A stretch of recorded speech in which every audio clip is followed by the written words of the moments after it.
నిన్న ట్రంప్ 25వసారి నేను cease fire చేయించిన ఇద్దరు దేశాల మధ్యలో, భారత్ ఇంకా పాకిస్తాన్ మధ్యలో నేనే సీజ్ ఫైర్ చేయించిన అని చెప్పి మళ్ళీ సలీం ఫేకు లెక్క మాట్లాడతాడు. ఆ సలీం ఫేకుకు ఇవాళ మన ఇండియన్ ఫేకు విచ్ ఇస్ మన రాహుల్ గాంధీ గారు దానికి సమర్థిస్తారు.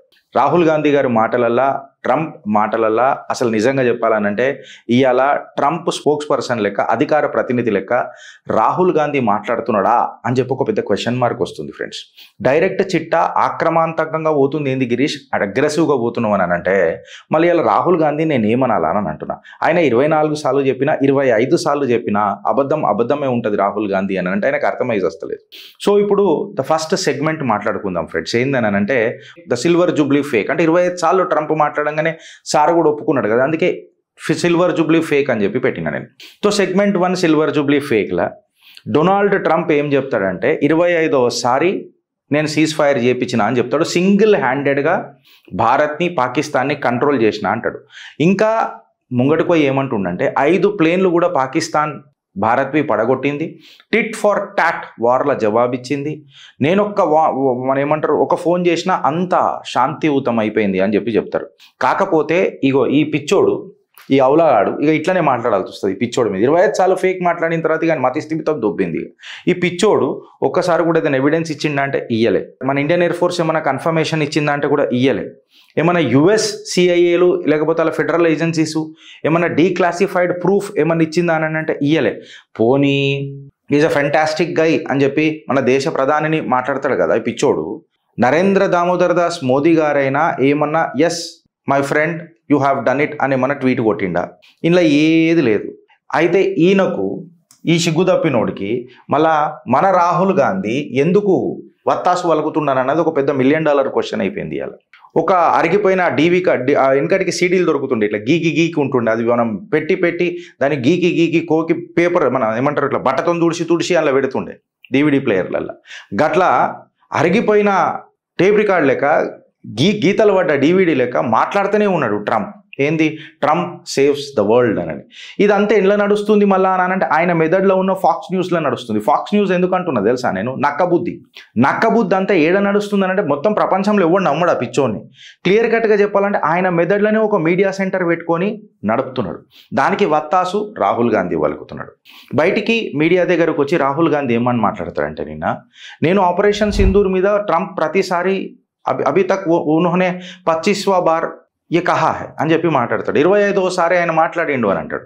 ఆయనే మాట్లాడతాడండి ప్రధానమంత్రి మాకు టైం ఇవ్వాలంటాడు. ప్రధానమంత్రి మాన్సూన్ సెషన్స్కి అబ్సెంట్ కాలేరా బాబు. ఆయన బయట టూర్ మీద పోయిండు, 2-3 రోజుల కోసం పోయిండు, మొత్తం నెలంతా పోలే. పిచ్చోళ్ళకి వీళ్ళకి అర్థమై సస్తలేదు. ఆయన వచ్చి ఏం మాట్లాడుతాడు? నువ్వు ప్రశ్న నువ్వే వేస్తావు రాహుల్ గాంధీ, దాని తర్వాత మళ్ళీ సమాధానం నువ్వే చెప్పొద్దని అని అంటావు. అక్కడ శశి థరూర్, మీ కాంగ్రెస్లో ఉన్న శశి థరూరే ఒక రిప్రజెంటేషన్గా ఆపరేషన్ సింధూర్ యొక్క గొప్పతనం ఎట్లా బద్దలు వలగొట్టడం పాకిస్తాన్ అని చెప్పి డైరెక్ట్గా ప్రపంచ దేశాలలో పోయి మాట్లాడుతూ ఉంటే అమెరికా కూడా థరూరే పోయిండు. థరూర్ని అడిగి పిలిచిపిచ్చి అడుక్కున్నా తెలుస్తుంది. ప్రాబ్లం ఏందని అంటే నీకు నీ నరేటివ్ పెట్టాలి. బికాస్ ఎప్పుడు కూడా నువ్వు ఇట్లాంటి జీవితం చూడలే కదా, ప్రతిపక్షంలో ఉండి నిన్నెవడు దేకకుండా నీ మీద టిప్పని చేసేటోళ్ళు మీరు ఎప్పుడు చూడలే మీ కాందాన్లో.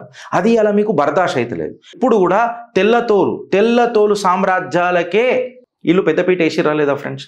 అరే అక్కడ ఇండియన్ ఎయిర్ ఫోర్స్ చెప్తున్నది, అజిత్ దోవల్ గారు మొన్న కూడా మాట్లాడినరు, ప్రపంచ దేశాలు ఒప్పుకుంటున్నాయి. P-15 మిజైల్ని మనం ఏదైతే చైనా మిజైల్ని కొట్టినామో దాన్ని స్టడీ చేయడానికి వేరే దేశాలు కూడా భారత్కు వస్తా అని చెప్పి మాట్లాడుతున్నాయి. నిన్నగాక మొన్న అమెరికన్ స్టెల్త్ ఫైటర్ జెట్ ఒకటి అక్కడ ఆగిపోయింది, నిన్ననే టేక్ ఆఫ్ అయింది. అది అమెరికన్ టెక్నాలజీ ఎంత పితాంబరి ఋషి మనకు రుద్దుతున్నారో మెరవనీకే అని చెప్పి నాకు అర్థమైతలేదు. రోల్డ్ గోల్డ్ వస్తువులను ఈయన మెరిసే బంగారం అని అంటున్నాడు. మళ్ళీ ఈయన బంగారమా లేకపోతే ఈయన బద్మాష్ బుద్ధా అనేది ఇక దేశ ప్రజలు నిర్ణయించాలి. అసలు భారత్ క్లియర్ కట్గా అఫీషియల్ స్టేట్మెంట్ ఇచ్చింది. ప్రధానమంత్రి మాట్లాడితేనే అది కరెక్ట్ అవుతుందా? అంటే ప్రధానమంత్రి ఏమన్నా ఠేకా తీసుకున్నాడా? నేను మాట్లాడితేనే దేశంలో కరెక్ట్, మిగతా వాళ్ళు ఎవరు మాట్లాడినా కాదు అని చెప్పి మీ కాంగ్రెస్ రాజ్యాంగంలో రాసి ఉందా? అడ్డమైన పంచాయతీలకేమో మీరు వేరే వాళ్ళని పెడతారు, మీరు గెలిచేటప్పటికి వచ్చేసరికి మీరు ముంగటుంటారు. అట్లా నడవదు కదా మొత్తం ప్రపంచం అంతే. రాహుల్ గాంధీ ఇవాళ దేశ సైనిక బలగాలు కూడా అఫీషియల్లీ డినై చేసినాయి. ఏమనంటే ఈ సీజ్ ఫైర్ అనేది DGMO లెవెల్లో అయినాయి, అది కూడా పాకిస్తాన్ మాకు చెప్తేనే ఇగో ఇది అయింది DGMO లెవెల్లో అని చెప్పి చెప్తున్నారు. కాంగ్రెస్ ఎంపీ జైరాం రమేష్ అయితే ఇక దీన్ని సిల్వర్ జూబ్లీ నాన్సెన్స్ అని చెప్పి చెప్పిండు ఈ సీజ్ ఫైర్ని. మళ్ళా ఆయన ట్రంప్కు మద్దతు తెలిపి ఇక్కడ దేశ ప్రధానిని రక్షక బలగాలను అవమానించనీకి అన్నాడా? అయితే నేను ఆయన అన్న స్టేట్మెంటే ఇవాళ మీకు చెప్తున్నా. Silver Jubilee fake. ఎవరు? వీళ్ళిద్దరి కలయిక 25 సార్లు భారతదేశాన్ని అవమానించే సిల్వర్ జూబ్లీ ఫేకులు ఎవరున్న ప్రపంచ దేశంలో ఉన్నారు, స్వదేశంలో ఉన్నారు అని అంటే మన రాహుల్ గాంధీ, ప్రపంచ పిచ్చోడు ట్రంప్. ప్రపంచ పిచ్చోడు అని ఎందుకు అంటున్నానంటే ఈయన లవ్ అఫేర్ కూడా బీజింగ్తో ఎట్లున్నది, చైనాతో ఎట్లున్నది. కేవలం భారత్ కాగలే ఈ పిచ్చోడిది, ఈ అమెరికన్ బాలుది, ఉప్పల్ బాలు లెక్క. చైనాతో కూడా ఇదే పరిస్థితి. చైనాతో వెనకటికి ఏమని అన్నాడు? చైనా వైరస్ అని చెప్పిండు కోవిడ్ టైంలల్లో. చైనా మీద ఉక్కుపాదం పెడతానన్నాడు. ఇంకొకటి చైనా మీద దూషించిండు. ఏదైతే అమెరికన్ ఇంటెలెక్చువల్ ప్రాపర్టీ ఉందో, గిజైల్ ఇదంతా అవన్నీ దొంగతనం చేసిండు. అమెరికన్ ఫార్మర్కి బిలియన్ లాస్ చేసిండు. ట్రేడ్ వార్ చేస్తా, టారిఫ్లు పెంచుతా, అది చేస్తా, ఇది వీక్తా, పాలకూర కట్టలు కడతా, కొత్తిమీర కట్టలు పెడతా, ఓ మస్తు మాట్లాడిండు అమెరికన్ బాలు. ఏమైనా పీకిండా? బిజినెస్ యాప్ టిక్టాక్లు ఇవన్నీ బ్యాన్ చేసిండు. కట్టలు కట్టిండా? ఇప్పుడు ఏం చేస్తున్నాడు? చైనాలో జరుగుతున్న మిలిటరీ పరేడ్కి పోయి వాళ్ళు ఇన్విటేషన్ ఇస్తే చైనా బీజింగ్ సంఖ కింద వాసన చూసుకుంటా కూర్చుంటా అంటున్నాడు. పుతిన్ని కూడా అన్నాడు. ఇప్పుడు ఏం చేస్తానంటున్నాడు? పుతిన్ పక్కల పోయి కూర్చుంటా అంటున్నాడు. చైనాని పొగుడుతున్నాడు. అంటే ఈ పిచ్చోని లక్షణాలు కావా అని చెప్పి నేను మాట్లాడుతున్నా. అయితే ఇప్పుడు సడన్గా ఏమైంది? ఈ ఢింకా రోగం వచ్చిందా ఏమన్నా మనోనికి? నేను అడుగుతున్నా ఫ్రెండ్స్. మళ్ళీ ఇది ఫారిన్ పాలసీయా లేకపోతే ఈ పిచ్చోడి ఫారిన్ ఫ్యాంటసీయా? ఇవాళ ట్రంప్ని నేను అడుగుతున్నాను. ఇది మెంటల్ ఇన్స్టెబిలిటీ కాదా? మతిస్థిమితం పోయినోని కాదా? లేకపోతే ఏదైనా మ్యానిపులేషన్ చేసే ప్రయత్నం చేస్తున్నాడా ప్రపంచాన్ని మొత్తం ఈ పిచ్చోడు? ఇది సర్వసాధారణం ఎట్లయితుంది? ఈ పిచ్చోడికి ఈ పిచ్చోళ్ళు తోడవుతున్నారు మన దేశంలో. ఇది పిచ్చి కాకపోతే ఏమంటారు? అరే అంత పెద్ద హోదాలు ఉన్న ట్రంప్ ఒక ఆధారం పెట్టిండారా భయ్ అని అంటే ఎప్పుడు పెడతలేడు కదా. మళ్ళీ ఇది ఫారిన్ పాలసీ ఎట్లయితుంది? మన ఫారిన్ మినిస్టర్ని క్వశ్చన్ చేయడానికి వస్తుంది వీళ్ళకు. మళ్ళా అట్లాంటి ప్రెసిడెంట్ అనేటప్పుడు what the hell you are talking mister president? Don't you have shame? You don't have any sort of a declassified information from your USA, and you are criticizing my country and my soldiers of this country. అని ఒక్క మాట రాదు ఈ నిధి నష్టపోలకు మనుషులా ఇల్లు అని అనేది ఒక పెద్ద క్వశ్చన్ ఫ్రెండ్స్. మళ్ళీ ఈ ఆపర్చునిటిజం దేన్ని అంటారు అని చెప్తున్నా. ఇది కొత్త సైకిల్కి దారితీస్తుంది. ఈ కొత్త సైకిల్ ఏందని అంటే ఈ ట్రంప్ అనేటోడు మెంటలీ అన్వెల్ ఉన్నాడు, పిచ్చోడు, చక్కగా లేదు మతిస్థిమితం. నేను న్యూక్లియర్ వార్ ఆపినాను అంటాడు. కట్టలు కట్టడానికి న్యూక్లియర్ వార్ మేమే పోయి పేల్చేసి వచ్చినాం కిరాణా హిల్స్ దగ్గర. నువ్వు 25 సార్లు ఎన్నిసార్లు చెప్పినా ఏం ఇక మళ్ళీ నాకు వస్తున్నాయి పొద్దున బూతులు కానీ జర కంట్రోల్ చేసుకుంటున్నా. ఓ సిగ్గు తప్పినోడా ట్రంప్, నేను నిన్ను అడుగుతున్నా. మళ్ళీ నువ్వు అంత సుఖమైనోడు అయితే నువ్వు ఒక ఫోన్ కాల్ పెట్టి చేస్తానంటే మళ్ళీ నిజాయితీ ఏమైంది? వెనకటికి బైడెన్ తన కొడుకువి ఫైల్స్ అన్ని బంద్ చేయించిండు, దఫ్నాన్ చేసిండు, కరప్షన్ ఫైల్స్ అని. మనోడు ఈప్స్టీన్ ఫైల్స్ బంద్ చేసిండు. ఈ సిగ్గు తప్పినోడు ఈప్స్టీన్ ఫైల్స్ మొత్తం బంద్ చేసిండు. మళ్ళీ ఇది పదవిని దుర్వినియోగం చేసినట్టు కాదా ఫ్రెండ్స్? నేను దీన్ని ఒకటి షిజోఫేర్నియా అనేమో అంటారంట. ఇగో తీసుకొని వచ్చి వీడు మతిస్థిమితం, వీడు మర్చిపోతాడు కదా, మేము టేబుల్ వేసి పెట్టినాం. అందుకే ఫస్ట్ ఇండియా పాకిస్తాన్లో ఈడేమన్నా ట్రంప్ అనేటోడు ఫస్ట్ భారత్కి ఫేవర్ చేసిండు, పాకిస్తాన్ని దూషించిండు. ఇప్పుడు ఏమంటాడు? ఇద్దరిని సేవ్ చేసినా అంటాడు ఈడ ట్రంప్. ఇవాళ కరెంట్ సిచ్యువేషన్ ఇదేమో పాత ముచ్చట, ఇది ఇప్పుడు మాట్లాడిన ముచ్చట. ఇది రియాలిటీ ఏమైంది అసలు యాక్చువల్గా అనేది టాబులర్ కాలం ఇష్టం. ఇండియా పాకిస్తాన్లోనేమో ఫస్ట్ భారత్కి సపోర్ట్ చేసిండు, పాకిస్తాన్ని గుడ్డలు కూడా తీస్తానన్నాడు. దాని తర్వాత ఏం చేసిండు? దాని తర్వాత నేను భారత్ పాకిస్తాన్ని 2 సేవ్ చేసినాను అంటుండు. అసలు యాక్చువల్ ఏంది అని అంటే ఇప్పటిదాకా 5 ప్లేన్లు కొట్టినారు పాకిస్తాన్ వాళ్ళు, భారత్ అన్నది ఎప్పుడు ప్రూఫ్ చూపెట్టలే. ఆ రాఫేల్ను గ్రాఫిక్స్ చేసి లారీలలో తీసుకోబోతున్నారు. అది కూడా ఏ లారీ? చిన్న లారీలలో. అరే రాఫేల్ని తీసుకోబోతే ఆర్డర్ ఇవ్వడన్నా లారీలలో నీ నోట్లలో మనుగడం, నీ ఇంట్లో పినుగులలో కానీ లారీలలో తీసుకోబోతారట రాఫేల్ని. మళ్ళీ దాని తర్వాత ఇప్పుడు సీజ్ ఫైర్ అంటాడు. మళ్ళీ దానికి ఏమన్నా ప్రూఫ్ చూపించిండు ఆయుడు? అమెరికన్ బాలుగాడు ఉప్పల్ బాల్ లెక్క చూపెట్టలేదు. ఇప్పుడు నెక్స్ట్ చూడు చైనా. తర్వాత ఎప్పుడు ఏమని అన్నాడు? చైనా నా ఎనిమీ అని అన్నాడు. నేను ఖచ్చితంగా వాళ్ళతో వార్ చేస్తానన్నాడు. ఈ కోవిడ్ అనేది గాడికైనా వచ్చింది, చైనా వైరస్ అని చెప్పి మాట్లాడాడు. ఇప్పుడేం మాట్లాడుతున్నాడు? అలా మిలిటరీ పరేడ్కి పోతున్నాడు. దాని తర్వాత జీన్ ఏమంటుండు? మనము పీస్ చేయాలా అని చెప్పి మాట్లాడుతున్నాడు. ఈ స్ట్రాటజిక్ ఫ్లిప్ ఫ్లాప్ ఏంది ఇది? ఒకసారి ప్రేమిస్తా, ఒకసారి ద్వేషిస్తా, ఒకసారి సంసారం, అదే వ్యభిచారం, ఇదే నా రాజకీయం. మీకు అర్థమవుతుందా ఫ్రెండ్స్? చెప్తున్నా. ఇక నెక్స్ట్ చూడు, ప్రెస్ ఫ్రీడమ్ అని చెప్పాడు. ప్రెస్ ఫ్రీడమ్ అని చెప్పి I love the first amendment అని చెప్పిండు. ఏమని అన్నాడు? I love the first amendment అని అన్నాడు ఆయన అమెరికాలోనే. దాని తర్వాత ఏం చేసిండు? ఎప్స్టీన్ రిపోర్ట్స్ని బ్యాన్ చేసిండు. మళ్ళీ ఇది పదవిని దుర్వినియోగం చేసినట్టు కాదా? ఓ ఉప్పల్ బాలు, అమెరికన్ బాలు అలియాస్. నేను అడుగుతున్నా, గ్లోబల్ కాన్ఫ్లిక్ట్ల కాడికి తీసుకుందాం మళ్ళీ ఈ పంచాయతీ ట్రంప్ది.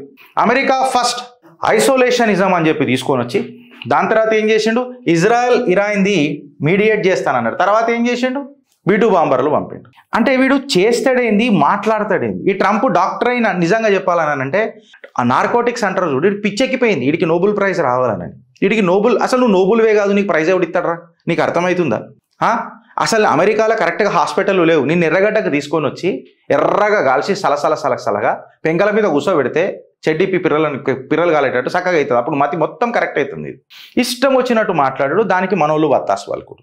దీనికంటే దరిద్రం ఏమన్నా ఉంటుందా? ఇదే దరిద్రం అని అంటే దరిద్రం దండయాత్ర చేసినట్టు మనోళ్ళు వత్తాసు పలుకుతున్నారు.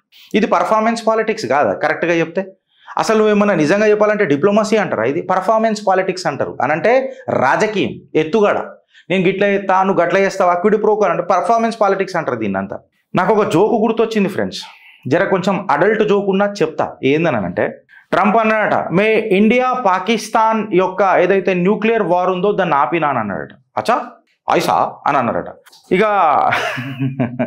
ఏమైందిరా బయట 5 ప్లేన్లు కూడా పడిపోతుంటే నేనే కొట్టిపించిన పాకిస్తాన్తోని అని చెప్పిండట. ఏమైందంటే 5 రోజులు 6 రోజుల నుంచి నడుస్తున్న వారిని ఇట్లా ఒక ఫోన్ కాల్ చేయగానే ఇట్లా అయిపోయింది అని అన్నాడు. అరే నీ పార్ట్నర్ ఎవరు? నీ పార్ట్నర్ పక్కగా వండుకున్నా. ఇప్పుడు చెప్తున్నా, చెప్తున్నా ఇను ట్రంప్, ఇది నీకు సెట్ అవుతుంది. మీ అమెరికన్స్ పార్ట్నర్లు పక్కకు వండుకున్నా మీ క్లైమాక్స్ ఎవరితో వచ్చిందో తెలియదు. ఇక మీకు ఇది అడల్ట్ జోకే, నేను చెప్తున్నా కదా. మీ క్లైమాక్స్ ఎవరితోనైందో మీకు తెలియదు. గట్ల ఉన్నది కథ. పక్కకు మీ పిల్లల లెక్కనే ఉంటారు, క్లైమాక్స్ ఎవరితోనైందో మీకు తెలియదు. గది పరిస్థితి మీది. ఇట్లా ఉన్నది పరిస్థితి మీది. చిల్లరగాన్లు చిల్లర మాటలు 25 సార్లు మాట్లాడు. ఒక అధ్యక్ష పదవిలో ఉండి ఇట్లా మాట్లాడడం అనేది కరెక్టా? అయినా మనకు సిగ్గు తప్పిన వాళ్ళకి మనకు తెలివిలు ఉండాలి కదా. ఫస్ట్ మనకు తెలివిలు ఉండాలి కదా. అసలు ఏం జరుగుతుంది, ఏమవుతుంది, ఎక్కడ పోతుంది, పరిస్థితి ఏంది, కారణాలు ఏంది, రీజన్స్ ఏంది. వాడు చెప్పిండు, నువ్వు నమ్ముడేంద్రా? ఆడు 25 సార్లు ఒక్కసారి నా ప్రూఫ్ చూపించిండా? నేను కనీసం 250 సార్లు ప్రూఫ్ చూపిస్తా. నా రక్షక బలగాలు జై అని అన్నాడు, భారత్ మాతాకి జై అని. ఫ్రెండ్స్, ఇసుంటి పిచ్చోళ్ళ మాటలు విని మనం టైంపాస్ చేద్దామా లేకపోతే వీళ్ళని అవాయిడ్ చేద్దామా? నా ఫస్ట్ క్వశ్చన్. సెకండ్ క్వశ్చన్, భారత రక్షక బలగాల కంటే వీళ్ళు చిల్లర పంచాయతీ ఆడేటోళ్ళు తోపులా? సెకండ్, వీళ్ళ పార్ట్నర్స్ పక్కన ఉండి కూడా వీళ్ళు క్లైమాక్స్ చేయలేకపోతున్నారు. పరిస్థితి ఇది. ఇట్ విల్ బి సమ్వాట్ ఏంది గిరీష్ పొద్దున కరెక్ట్ వీళ్ళతో చిల్లరగా ఇట్లనే మాట్లాడాల్సి వస్తుంది. సీరియస్లీ, ఐ మీన్ వాడికి ఏంది పని?